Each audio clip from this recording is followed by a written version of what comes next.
جميعا.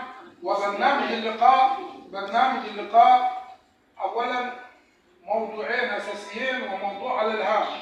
الموضوع الأساسي وهو موضوع وركيزة الندوة عن النيل، شريان الحياة في مصر. ما هو النيل؟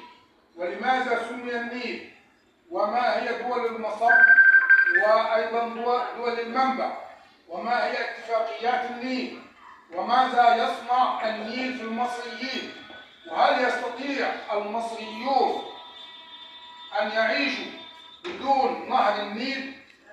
وكم تعتمد الحياة في مصر على النيل؟ لا شك أنها أسئلة متعددة ستجد عند حضراتكم الإجابات المختلفة.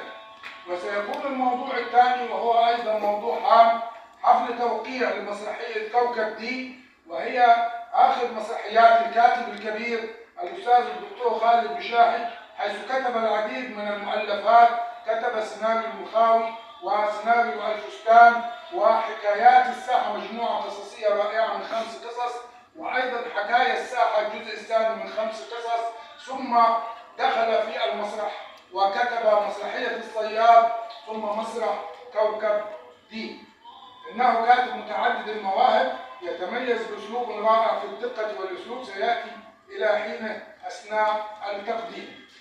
وأيضا سيكون الفقرة الثالثة على الهامش سماع حضراتكم في الفقرات الشعرية والثقافية، ولكن أرجو ألا نطيل، فميعادنا لغاية الساعة 9 إن شاء الله. وإذا سمعت لنا الدكتورة دعاء يبقى معنا ربع ساعة زيادة وقت بدل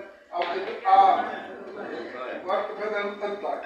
الآن مع كلمة الترحيب بالسادة الضيوف مع الأستاذة الدكتورة دعاء.